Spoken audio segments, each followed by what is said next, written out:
Buenas tardes, vamos a continuar el programa. La siguiente plática será del doctor Pradip Shetye, que habló antes de la Universidad de Nueva York. Él va a hablar de los puntos de interés del tratamiento de ortodoncia y tratamiento quirúrgico en la adolescencia tardía. Pradip.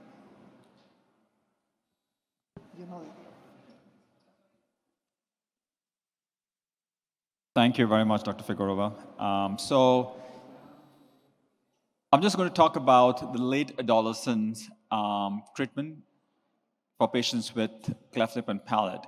So as I said, during early adolescence, we make the determination whether the patient is mild, moderate, or severe skeletal discrepancy. And then if it's mild or no skeletal discrepancy, we do a comprehensive treatment. Those patients with moderate to severe skeletal discrepancy, we plan for orthodontic surgery. And so I'm just going to give you a little bit of an overview, and my colleagues later on will talk a little bit more detail of orthodontic surgery and non-surgical treatment during this phase of treatment. Excuse me, this is not working. Oh, sorry. I got it, thanks. Okay, so these are my disclosures from Wiley and Cleft and Line. So during late adolescence, to decide on the comprehensive treatment, we want to make sure that this patient's skeletal growth is complete or near completion. There are three ways you can assess completion of the skeletal growth. One of the crude method is using serial height measurements, which is not the best. The second, which is the most common method that I implement in my office, is taking a hand-raised radiograph and looking at the radial growth plate. And if the radial growth plate is fused or near fusing, that would indicate that the patient's skeletal growth is complete. That also would indicate the patient's mandibular growth would cease, and then you can finalize the plan for the patient. The best way to assess completion of the craniofacial growth is taking two lateral cephalograms 6 months apart and do a serial superimposition to assess the change in the mandibular position. So most of those patients during this 17, 18 years for boys, 16, 17 for girls, there are few boys that are taller, 6'2", 6'3", 6'4", will continue to grow 18, 19.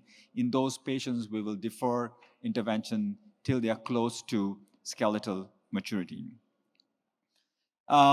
Then at this time point, we reassess the patients, right? Again, we did that during early adolescence, classified them and did the treatment, then finished the treatment, put them in retainers. When they come back, we'll say, all right, those patients that have good maxillar-mandibular relationship or mild maxillar-mandibular relationship, and those patients, we will actually present the family. You know, most of the time, it's going to be mild correction you could do in-office aligners, or you could do, fixed braces. Doesn't matter what type of treatment, but it's going to be a treatment which is 10 to 12 months of intervention. Then the patients with moderate to severe skeletal discrepancy, we would then plan these patients for orthodontic surgery. One of the most important thing is those patients that you are going to plan for skeletal surgery, that you have to have a baseline speech assessment.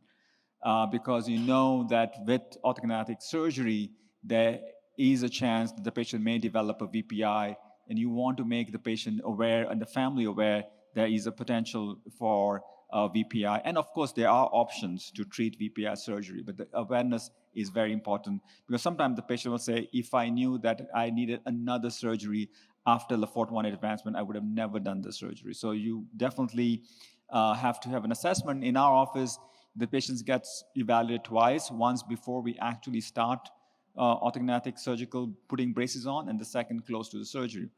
One of the most important things for us is that we want to make sure that those patients who are in borderline skeletal class 3, sometimes the insurance company will not pay for the surgery. So you want to make sure that that is pre-authorized, because you don't want to decompensate the malocclusion and now the patient has to pay out of pocket hundreds of thousands of dollars for the surgery. So that is maybe not be the consideration in this part of the world, but in US, we have to be mindful that the patient gets pre-authorized for the insurance company for the surgery before decompensating their malocclusion. So those patients with mild skeletal discrepancy, we said, all right, we can camouflage you, we can decompensate, and then there are other small surgical intervention that you can have. You can do either malar implants or fat injection to camouflage your maxillary hyperplasia. Then you may do a Botox injection. So the surgeons will present them a lot of other options. And then finally, they'll need some restorative or cosmetic dentistry that is typically done after all soft tissue revision surgery. So this is an example of a patient that we had early treated during phase 2 treatment, and then the patient, we monitored skeletal relationship. The patient was in a mild skeletal relationship, did not want to undergo orthodontic surgery, so we decided to start a comprehensive orthodontic treatment, and the plan was to open the space for the missing lateral incisors, run class 3 elastics, and you can see we got a fairly good occlusion, and then the patient was sent to get an implant for the missing lateral inside where the space was opened. And then my colleagues are going to go a little bit more detail in other scenarios to do this orthodontic treatment in mild skeletal discrepancy.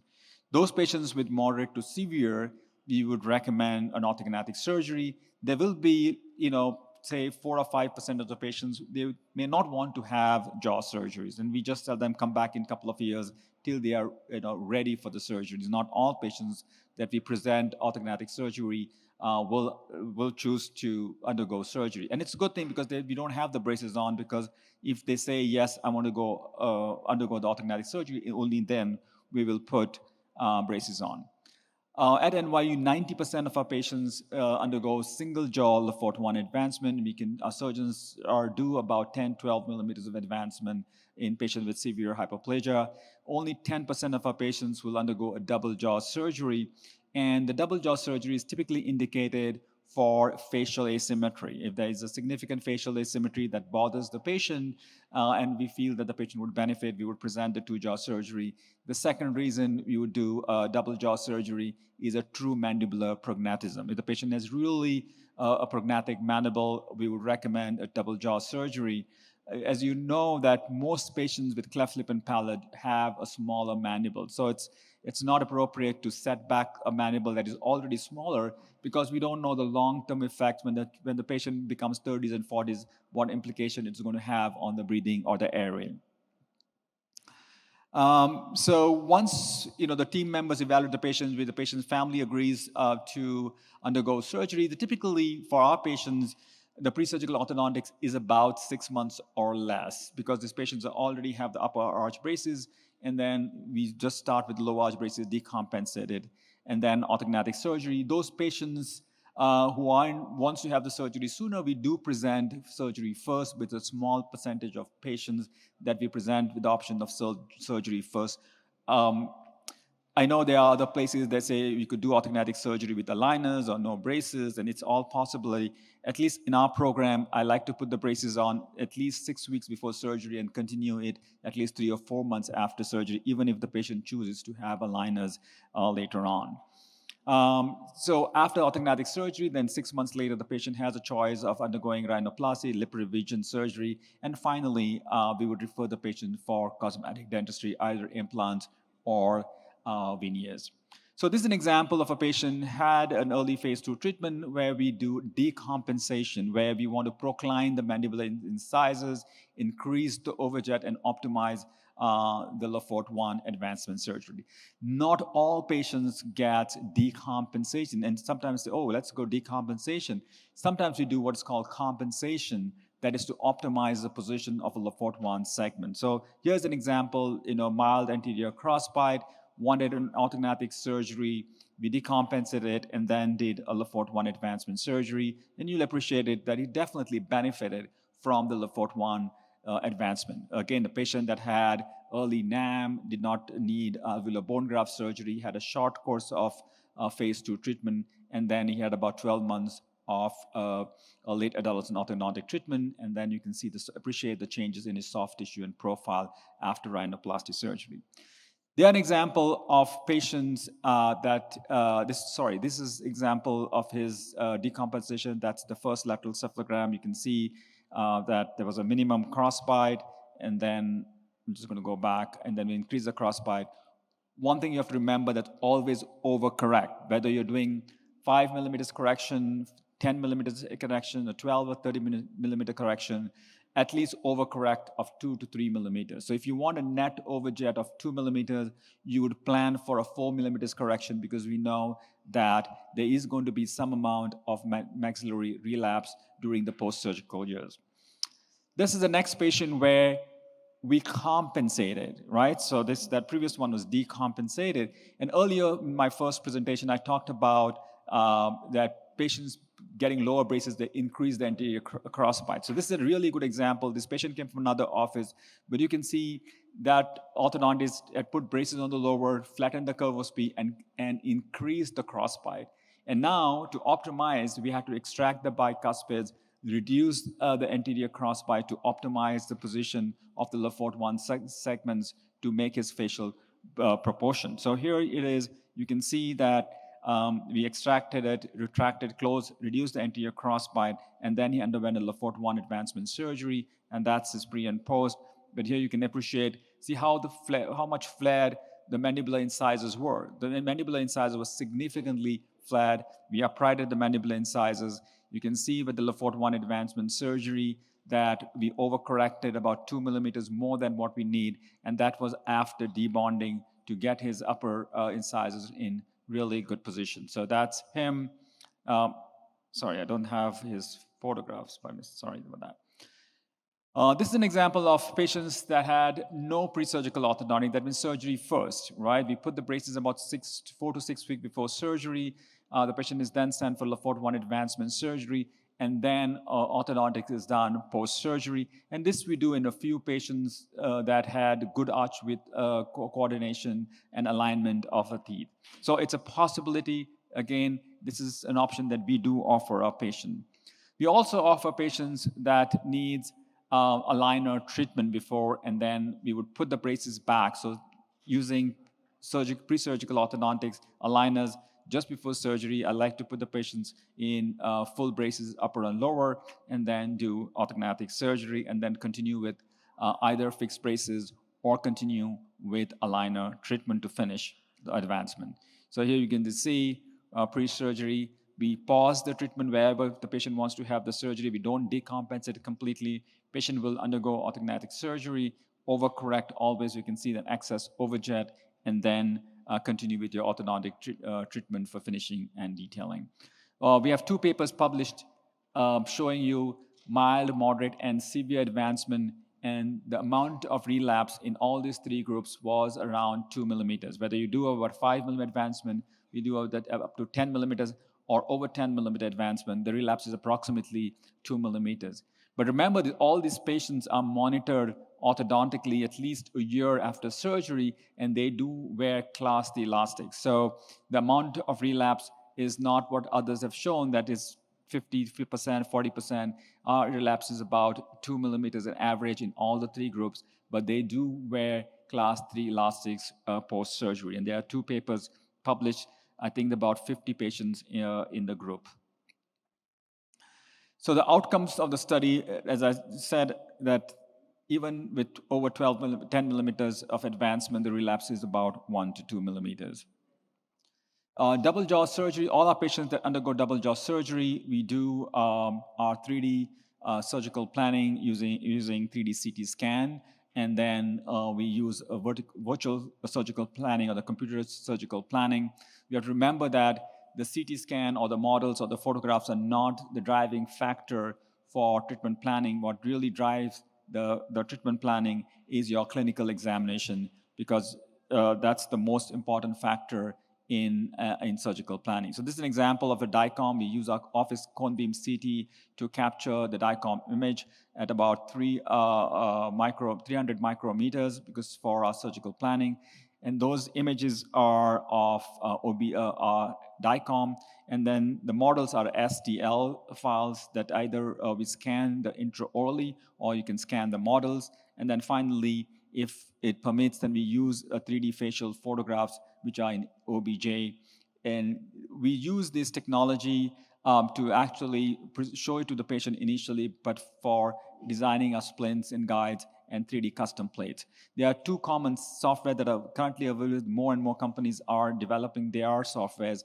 The common software that we use in our office is Dolphin, that we can actually use the software to show our patients how they're going to look using their models.